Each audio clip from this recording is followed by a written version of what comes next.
Ezequiel Cordoba did not survive. This is the weight that sits at the center of the entire story. The young deckhand was not built for what the ocean demanded. He had not spent years conditioning himself to endure sustained hardship the way Alvarenga had. He struggled to eat the raw meat that Alvarenga caught and pressed on him constantly. He refused food for long stretches. He weakened steadily. He broke psychologically in ways that Alvarenga refused to break through enormous and daily acts of will. After approximately 4 months adrift, Ezequiel Cordoba died.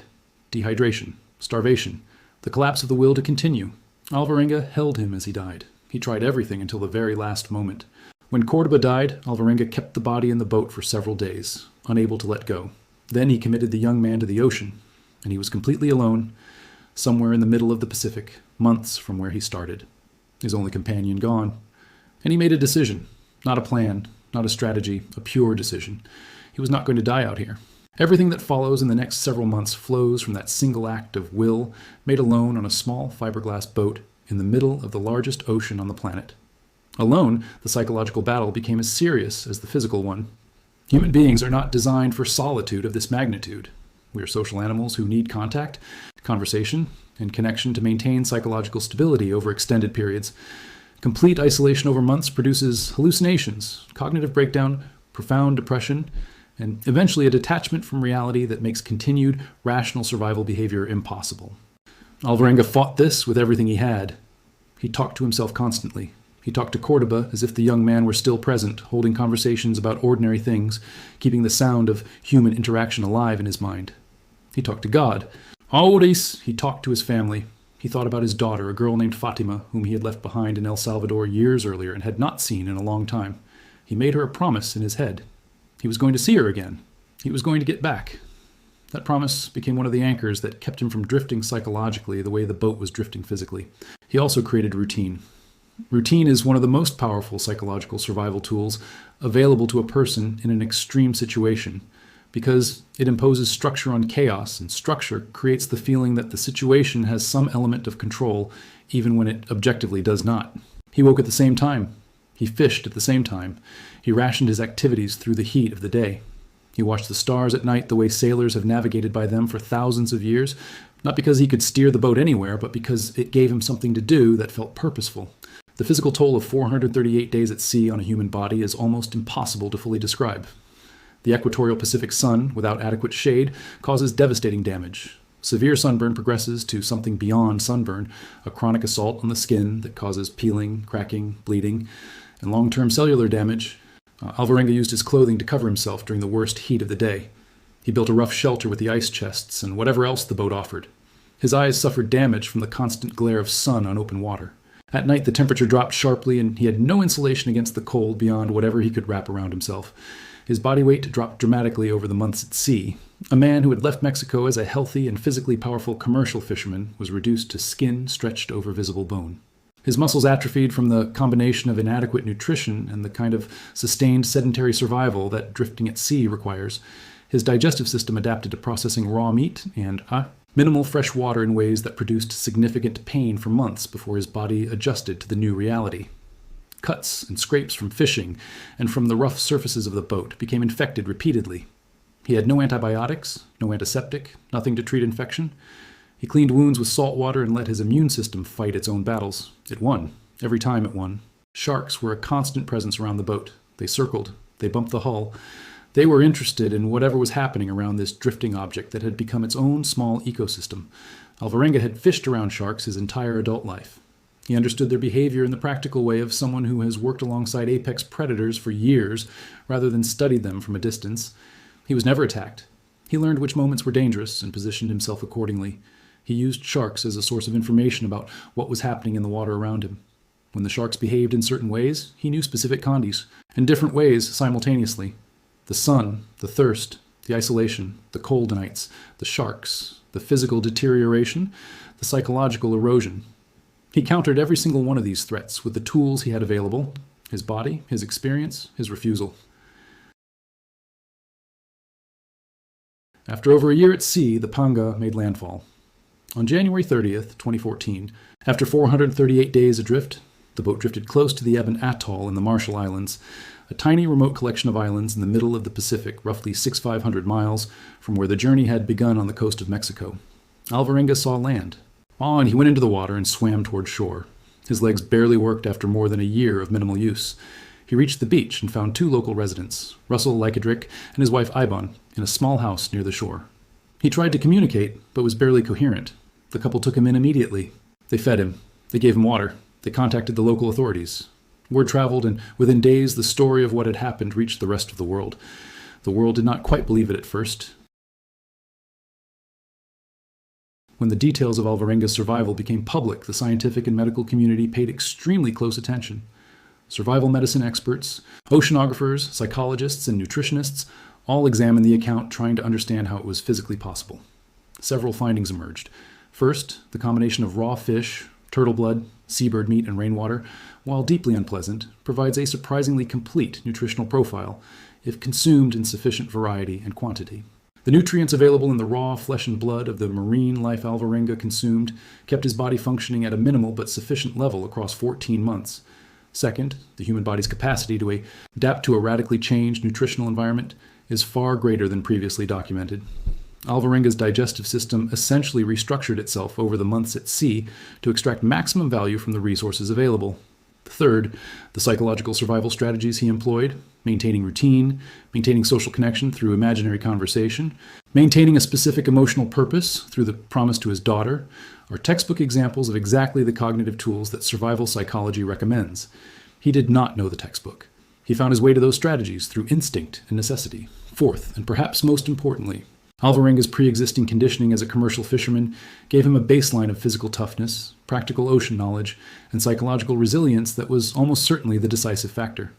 A person without that background placed in identical conditions almost certainly does not survive 438 days. Cordoba's death is the evidence for that conclusion. The same conditions, the same boat, the same ocean, a different outcome. What separated them was not luck. It was the accumulation of years of hard experience that Alvarenga brought to the situation, and Cordoba did not have. When Alvarenga returned to Mexico, he was met by media from around the world. His story became international news. A book was written about his experience by journalist Jonathan Franklin, titled 438 Days, which documented the journey in detail based on extensive interviews with Alvarenga himself. He was reunited with his daughter Fatima, the girl whose face he had held in his mind through the darkest and longest nights of the drift. The reunion was the promise he had made to himself alone on the boat fulfilled. He received a medical evaluation that found him remarkably intact, given what he had endured. Malnourished, physically weakened, with some lasting eye damage and skin damage, but alive and cognitively sound in ways that surprised the doctors who examined him. He sued the boat owner in Mexico for negligence over the faulty engine that had started the entire chain of events, a legal case that drew additional attention to the story and its origins. He struggled with the aftermath of the experience for years. Post. Traumatic stress following survival ordeals of this scale is documented extensively in survival medicine literature, and Alvarenga's case was no different. The ocean that had tried to kill him for 438 days followed him back onto land in the form of nightmares, anxiety, and the particular psychological weight of having watched Cordoba die and survived himself. What Salvador Alvarenga's story reveals about the human capacity for survival is something that goes beyond the individual case. It reveals that the body's limits are significantly further from where most people believe them to be. It reveals that psychological survival is as important as physical survival, and in many situations, more important. It reveals that accumulated practical knowledge and physical conditioning are not luxuries, but genuine survival tools that determine outcomes when conditions become extreme. It reveals that purpose, a specific emotional reason to stay alive, is one of the most powerful forces available to a human being in extremis. And it reveals something about will that is difficult to explain in purely biological or psychological terms. Salvador Alvarenga decided to live.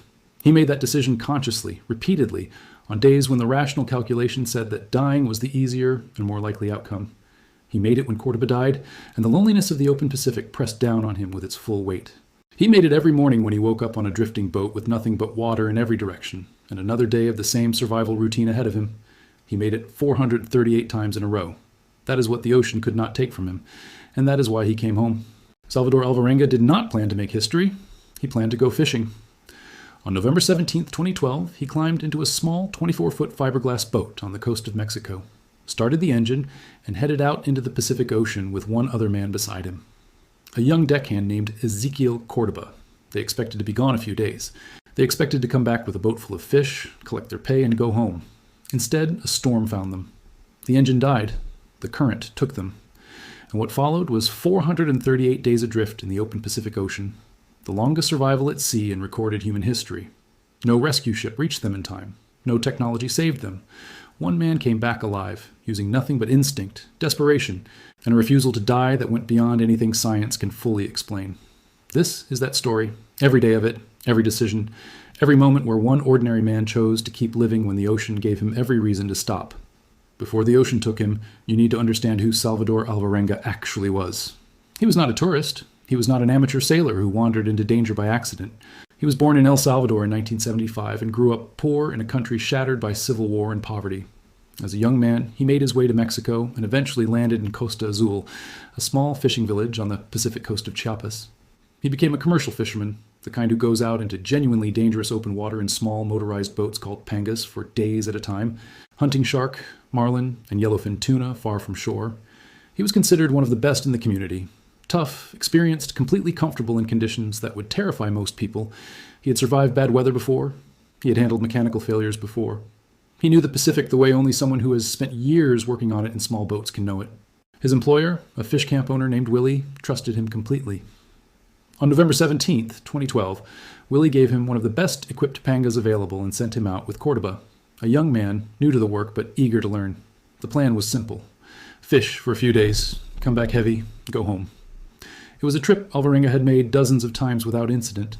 They were roughly 75 miles offshore when everything changed. What had started as manageable weather escalated fast into a violent Pacific storm. Waves built to enormous heights. The boat pitched and rolled. Alvarenga radioed Willie on shore and reported conditions deteriorating rapidly. Willie told him to turn around and come back immediately. Alvarenga turned the boat toward shore. Then the engine quit. Not a minor problem, a complete failure. The motor died in the middle of a violent storm 75 miles from the Mexican coastline. With no engine and no way to fight the wind and current, the panga began drifting in the only direction the ocean would allow. Away from shore, west into the open Pacific, Alvarenga deployed a sea anchor to create drag in the water, slow the drift, and keep the boat from capsizing while they worked on the engine through the storm. They could not fix it. By the time the storm passed, they were far out to sea, drifting freely, with a dead engine, a radio running out of battery power, and the slow, terrible understanding that help was not coming quickly enough. Willie raised the alarm on shore. A search was organized. The search found nothing. After a few days, it was called off. The fishing community concluded that Alvarenga and Cordoba were dead. They were very much alive. They were being carried west by the North Equatorial Current, at a pace that was putting thousands of miles between them and Mexico with every passing week. The first days established the brutal rhythm of what survival at sea with almost no resources actually requires. They had some fish on board from their partial day of fishing before the storm. They had bait fish and buckets. They had ice chests designed to keep catch cold. They had the boat itself. Within days, the food was gone. Then the real education began. Alvarenga started catching fish with his bare hands. This sounds impossible until you understand the biology of it. A drifting boat in open ocean becomes an artificial reef almost immediately. Small fish gather in the shade beneath the hull. Larger fish come to eat them. The boat becomes the center of its own small ecosystem within days. Alvarenga hung over the side and grabbed fish from beneath the hull. He caught turtles that surfaced near the boat and hauled them in by hand. He caught seabirds that landed on the boat to rest after long flights and were too exhausted to immediately escape. He ate everything raw because there was no way to make fire. Raw fish, raw turtle meat, raw bird. The thought is repulsive. But a human body is far less particular about food preparation when the alternative is death by starvation. Raw fish contains liquid alongside protein. Turtle blood is rich in nutrients. He drank it regularly. He ate fish eyes because they contain fresh water. He ate organs. He wasted nothing the ocean gave him. Water was more critical than food. A human being can survive weeks without food, but only days without water, surrounded by millions of square miles of salt water that is completely undrinkable. Fresh water becomes the most precious substance imaginable. Drinking seawater accelerates dehydration because the kidneys need more water to expel the excess salt than the seawater itself provides. Alvarenga knew this. He collected rainwater obsessively whenever it came, using the ice chests, his clothing, every surface on the boat that could hold liquid. He learned to read the sky for incoming rain with the focused attention of a man whose life depends on that reading being correct. When it did not rain, he drank turtle blood and the liquid inside fish. He drank his own urine in the worst moments. He licked condensation from the boat surfaces in the early mornings. He found water where no water seemed to exist, and he kept his body alive on quantities that would have been considered impossible before he proved otherwise.